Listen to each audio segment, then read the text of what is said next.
Ladies and gentlemen, welcome to another live experience here on the Twitch. This is Tunesday Tuesday with yours truly, Boston Chris, and this is episode number 10. That's right, this is our 10th week doing Tunesday Tuesday. And guys, I am very, very excited to have a special guest on this week's show. I honestly believe that if you go to the Webster's Dictionary and look up the word badass, you're going to see a picture of tonight's guest on in that space. Her name is Ammons. I'm so excited to have her here. We're going to be talking about her brand new single called The Storm. And you guys are going to love the story behind this. I hope you guys will hang out with me tonight. We're going to talk to Season for a little while about her song and a bunch of other stuff she has coming up. We're going to feature her pick for this week's special guest pick. Season's pick this week, which is a song by Brent Cobb that we're going to immediately after playing The Storm, we'll feature that. And then another additional 14 songs or 13 songs after that. So without any further ado, guys, let's get into it with Ammons. I'm good. How are you? I'm doing great, man. It's so good to have you here. It's been a while. I think I was looking it up today. It has been 6 years in February since we hung out in Longview. Was that 2000? So that was 18 or 19? 19. It was February of 19. Wow. Yeah, it has been a minute. And man, it's I saw your post tonight about 2024 and 2025. And I mean, you've been through it, and I'm so excited to have you here and talk about your journey. And I don't know if you just saw my intro. I was telling everybody that if the word badass in the dictionary had a picture there, your picture would be there. I'm so inspired by you, and so really excited to have you here. So how have things been since 2019? Oh, gosh, they've been good and bad. I mean, it's life. It's been up, down, and there's been some really great things that have come my way, and some not so great things. But in the end, it's just like I've gotten some really great music under my belt. I've put out albums, and I've done so many things, and now I'm like, kind of Breathing taking a little bit, taking steps back in a way in order to move forward. In a way, it's like I think that's how it works sometimes. I think in order to expand, it's like you have to sometimes. How important is that perspective from your arts standpoint? I think it's important to gain some clarity, and sometimes just to like sit back and look at where you have been, so that you can appreciate where you are, and then also go, and you have to make adjustments. You kind of have to go like, okay, this side of the thing isn't working, or this is working. And I think in order to keep writing music, I mean, you can't always be in hell, right? It's you kind of have to have, both ends to kind of work your way through the creative process sometimes. But I think it's really important to be able to move it back sometimes. And you have to understand the importance of both sides of the pendulum too, right? The joy and the sorrow, the yin and the yang. Like if you don't really, if you don't embrace both, then how can you come out a better person on the other side? You know what I mean? For sure. And I also think there's something too about learning how to not have to swing so drastically. Right. And I'm learning that now kind of in my, my 40s. It's like, it doesn't have to be so hard, sometimes. And I feel like that's part of being mature, as you start going like, well, this isn't worth it, or some things aren't worth your time or your energy.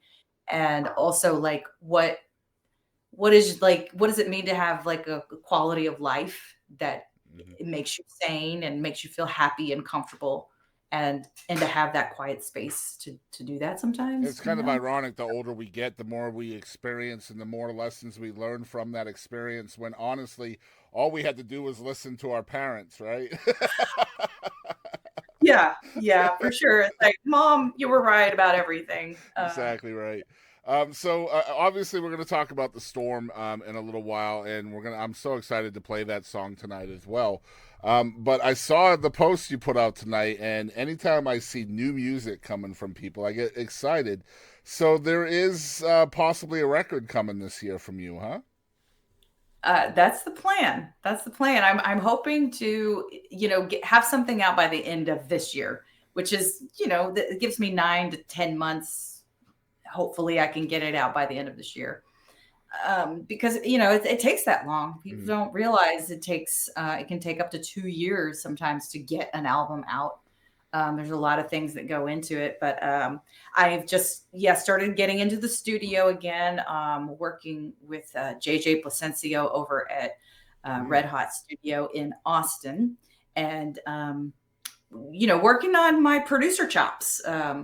And I started doing some producer chops when I recorded the new song, "The Storm," and so I'm kind of leaning into that aspect too. It's like getting in the studio and having fun, and taking my time with it as well. So I've got a lot of new music I haven't shared with anybody, and it's exciting to be working on some new music, What's that even though like? it feels like I put something out. What's that like as a songwriter, right? Like you're creating this product, really, this brand, the song itself, the melody, the lyrics, but then, if you're behind the actual implementation of that as well, you're the producer of that. What are those two hats like for you? Like, there's going to be a lot of learning involved in that, right? Well, and for me, it's kind of like it reminds me of like being in the kitchen. It's like I I know what I want to hear when it comes to like a song, and the different um the different ways that I want a song to be in the studio, and having the ability to control that. That's super cool. But being in the kitchen, it's kind of like you have to wear a lot of different hats, and you have to kind of be able to say like, that's not going to work for me or whatever. But I I love it. I love being able to step into a producer role. I've had the chance to work with some great producers, one in particular, Dave Percival, Mm-hmm. on all my past records, the last, 3 or 4 records I've worked on. And I learned so much from Dave, just sitting in and mixing all the records with him. He was very hands-on as a producer, and allowed me to like sit with him because he knew that I had a very particular ear.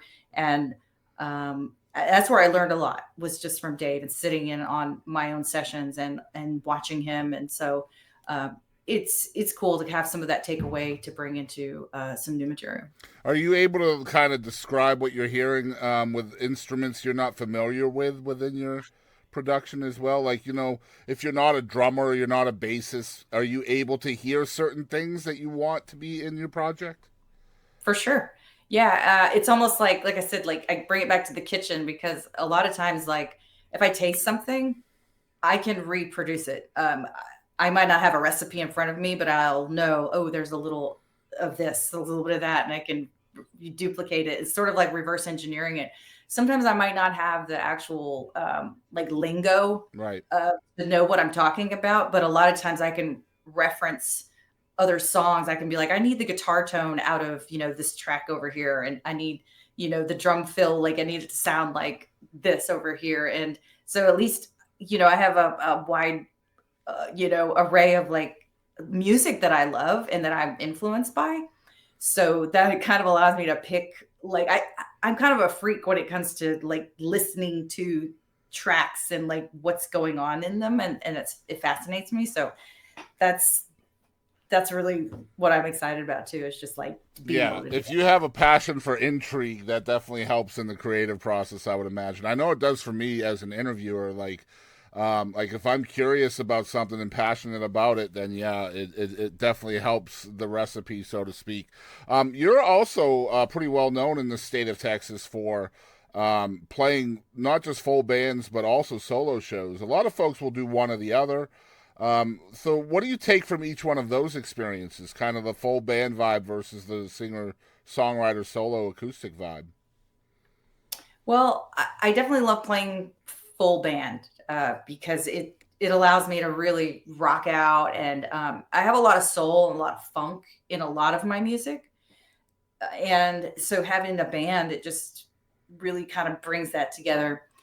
But then on the songwriter front, I mean, I have a lot of like singer songwritery, Vulnerable type songs, yes. yeah, that aren't going to work in a full band. Right. Not necessarily. Some of it just can't. So, you know, being able to do these like sit down, tell the story, you know, bring the listener on a ride, and get to do some of these songs that aren't on an album or are just a little too slow. I mean, because when I'm full band, it's like the energy is high, and you know, the songs are more upbeat, and it's more of a different show. So they're just two totally different shows, and I enjoy doing both, because they offer two totally different experiences for me.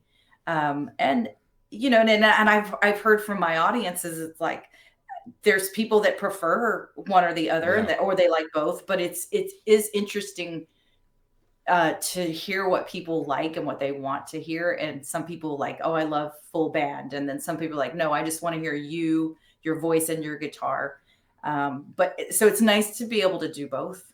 So you feel like each one connects differently to the audience. Do you feel like it's the same audience for both, or is there a separation there sometimes? You know, I I don't think there's a separate. I think it's just a matter of like what people are in the mood for, Right. and also the venue.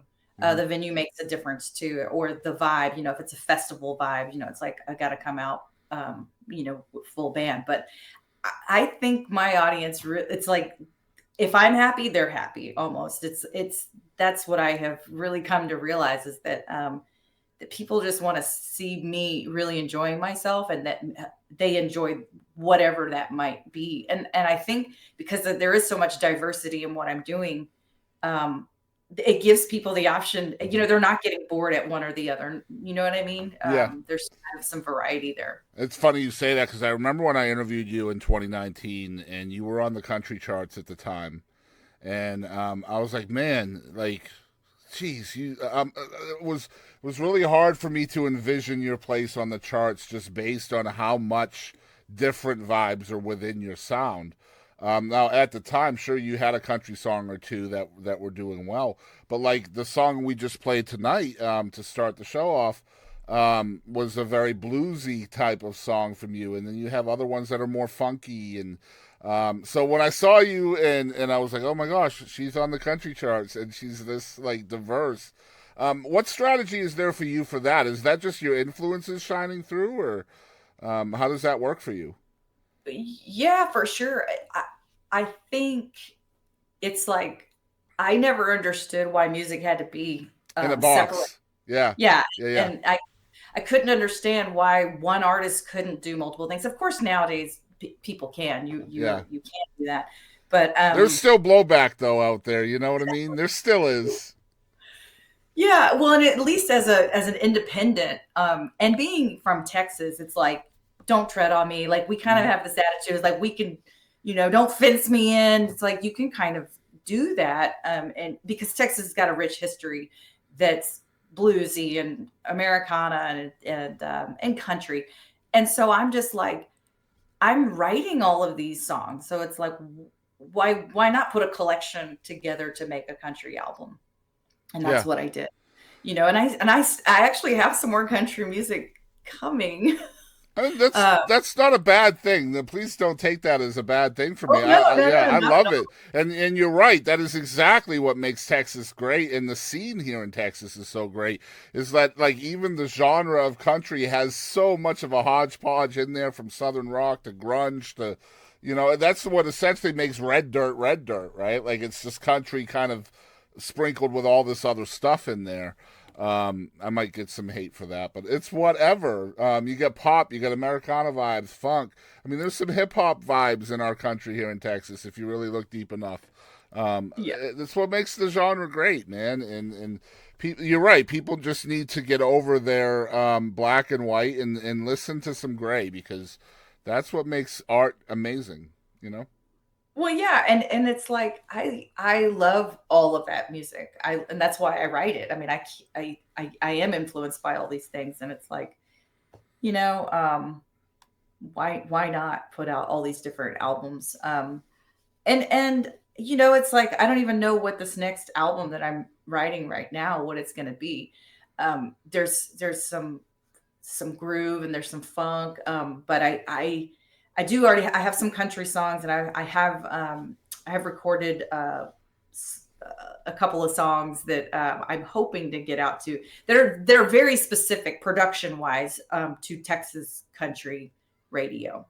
And that's, I guess that's the other thing. It's like, depending that, like you're talking about strategy, it's like, um, you can put a production style behind certain songs because they lend themselves to it, Hmm.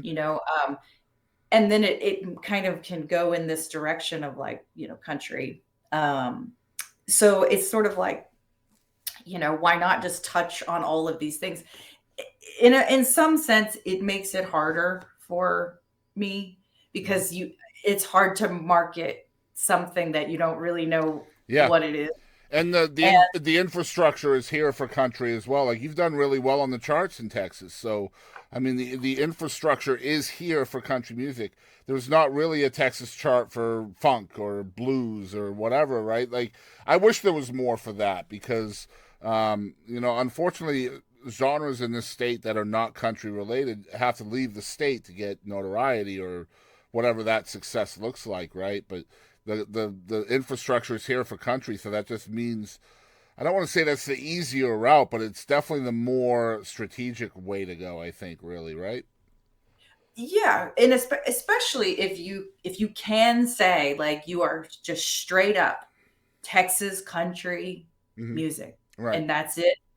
And you can just dive into that vein. It's a beautiful network, and Hmm. it's awesome. Texas supports their artists like nobody else. Hmm. And it's a I say an easier route, just because there is so much support in Texas versus anywhere else. Hmm. Um, but if you can get in that vein, there's so much support from radio stations and promoters, and just having sort of that built-in, your fan base, the fans, they love their Texas artists. Hmm. Um, so it's like, on one hand, it's like it could have been an easier path if I could just stay in one lane, but I just can't.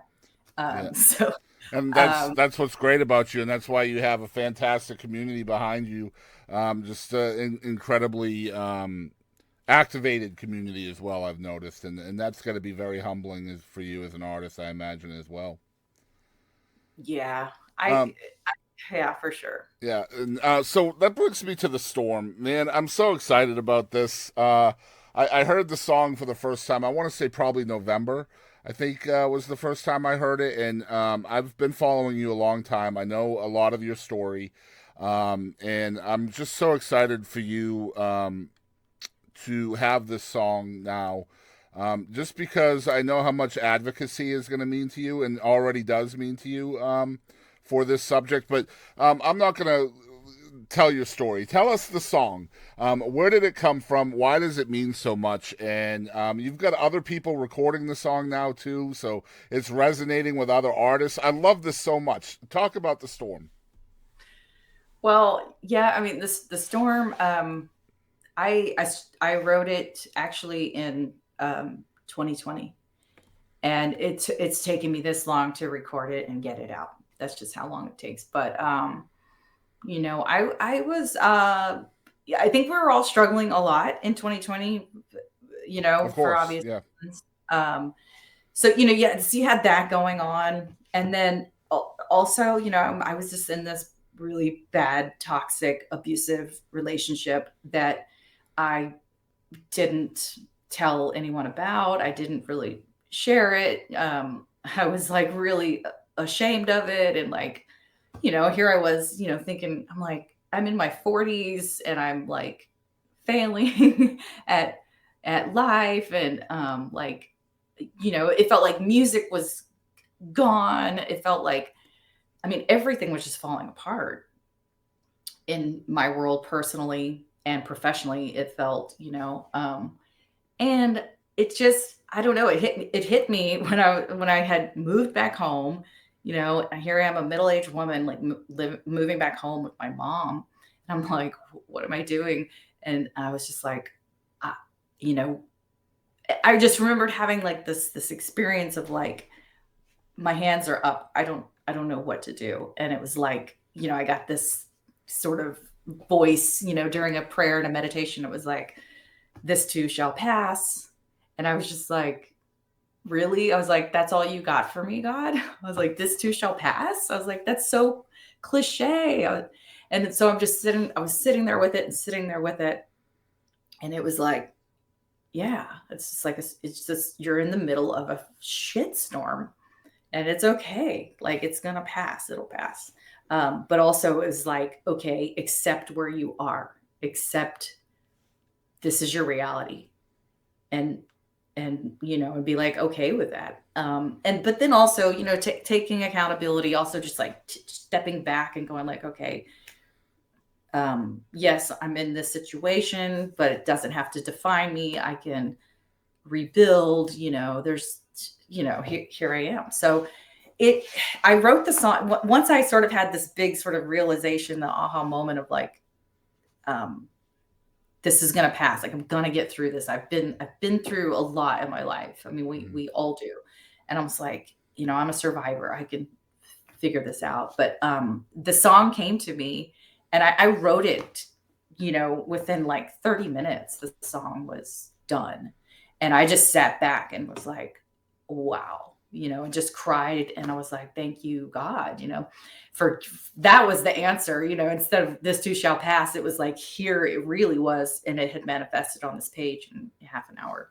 And then, I would try to sing it out places, and I couldn't, because it was so raw and so emotional. Like, I couldn't even sing it because I would get a lump in my throat and I couldn't get the words out.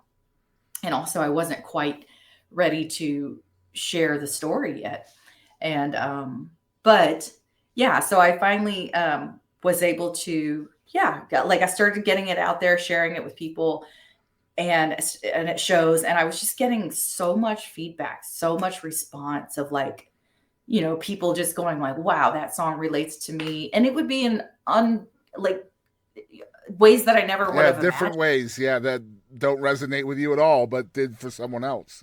Yeah, and other people crying in a response to that song. So I'm like, okay, if it's making other people cry, I'm crying. I know I have to record this song. And it took a while too, but I had some very good fans and friends of mine who are also patrons, and John and Camden Searles. They were just adamant about recording this song. You've got to record this song. And I was like, well, it takes time, it takes money. And I was like, I'm just not there yet. And they, for about a year, they were bugging me about recording the song. And finally, they came through with some funds to help me record the song. Because I said, this is what it costs. It's just how much it costs to record songs. And so it meant a lot to them. They were like, even if you just record a demo, like, we don't even care. We just want the song for us. and then I ended up calling my friend J. Michael Harder up in Nashville. He's been my friend since I moved to Nashville when I was 19 years old. He and I are the same age, and he was like my first friend, co-writer, things like that. And he's lived in Nashville ever since and hasn't moved. So he's got a really good just connections into studios and producers and things like that. So I called him up and I showed him the song, and he said, holy crap, this is an amazing song. Why have you been hiding this from me? And I said, okay, well, I want to come to Nashville, record this song. And so I got up there, we did it. And then he just said, this is such a great song, I have to record it too. And I said, oh, this is amazing. This is great. You mentioned time and money being two deterrents to a song actually seeing the light of day. I feel like emotion is the third, right? Because you own these songs so close to your soul, and the more they mean to you, the harder it is for you to share them. So I imagine having those outside voices, that encouragement to push you through those feelings, really, really helped you, right? You absolutely. You couldn't have said it better because there was a part of me that was like, I don't, it's so personal. But yeah, I mean, but having the responses back from not just one, not just two, I mean, but like dozens and dozens and dozens of people Yeah. over the course of a couple of years, playing it out live, it just was resonating with people left and right. And so I had to listen to that. I had to listen and trust that and say, okay. But, and I felt like enough time had passed for the most part from that experience. Now it did rear its head Of course. again. Yeah. But still, I had gotten out of that situation. And so I was, moving along with my life. And so I felt better and comfortable about it. So you talked about that reclamation, going back to your mom's house and sitting down with yourself, and that reclamation period can be kind of a make or break for people, right? And you either become a survivor, like you said, like you have to own that term too, right? Like just being a survivor, you have to claim that. Because the opposite is giving up, and that's just not an option. It just can't be. You can't claim that, right? So, how much has this song healed you from that period? A lot. I mean, it's still like when I listen to the song, I get chills and I just go like, that's me. I have cried a million times from that song and just been like, it, it's very cathartic, very Yeah, healing. But also it's like there's some hope in that song too. As sad as the song is too. I mean, at the end, I mean, the point of the song is like, you know what? I'm not fighting where I'm at. I'm not denying where I'm at. And it's also like, yeah, you have to own it and you can't give up and you can't be a victim. right. You can't have a victim mentality and the woe is me. It's like, yes, you can stay there for a minute and you can feel sorry for yourself. And yes, bad things happen to people all the time. And not that anybody deserves anything bad in their lives, but you can also look at yourself and go like, where did I play a part in this? How did um, how did I get myself into this? And what belief systems do I have about myself that Hmm. allowed me to get to this point? And that is that moment of reckoning with yourself where you're like, to the real thing is like to thine own self be true. Hmm. And it's like it's about like being honest with yourself and looking at the things that you Yeah, don't want to. and at the end of the day, those introspective questions, those questions you're asking yourself, and those are different for everybody, by the way. Those questions you ask yourself, those are different for everybody. But those are Mhm. those are the questions. Once you have the answers to those questions, that's when you turn yourself from victim to victor. And that's just Yeah. the way it is. I'm excited to share the song with everybody, and we're going to do that here in a minute. But we started a new segment last week, and you'll be the second one to do this. And this is called Season's Pick. So you have picked a song this week to feature. Season can pick any song in the entire world to feature other than her own. And she has picked a song called Patina by Brent Cobb. So tell us why this song is the one that you want to feature this week.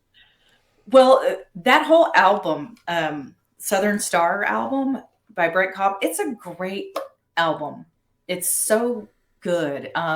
Just well written songs. It's just like and it's an album. Like you Mm-hmm. feel the energy of like the vibe of a true album from front to back. It's got all the things. But I love that song Patina because it's such a there's like sort of an old school like melody behind it, but and it's just like this soft sort of lulling, like you could imagine driving down the road. And the lyrics in the song are very simple and sweet. And it's the song is just about love in its purest form, like super Mm-hmm. simple, like no frills.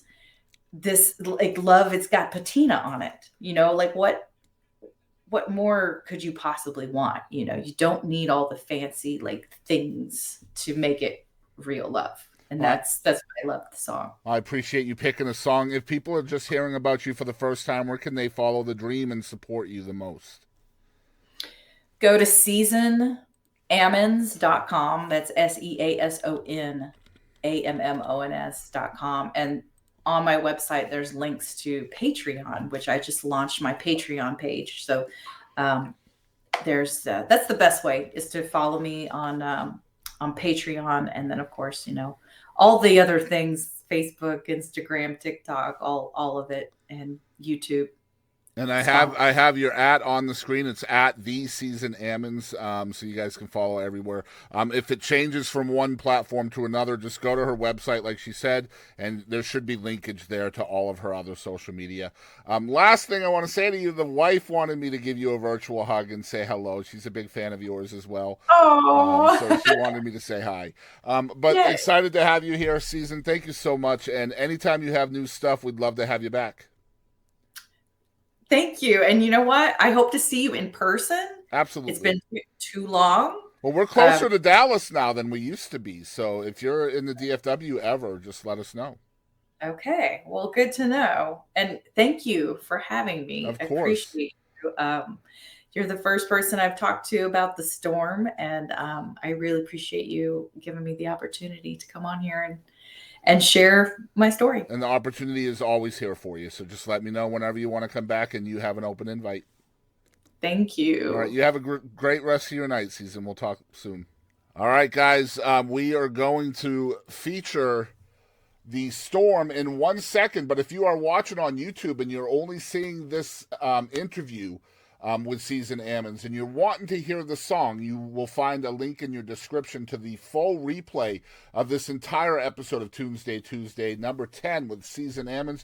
Just click the link below, and that'll take you to all of the songs that we're going to play tonight. But without any further ado, guys, let's get into the music tonight. This is the song that we've been talking about for the last 10 minutes or so. This is The Storm. Y'all ain't going to believe this song. It's absolutely incredible.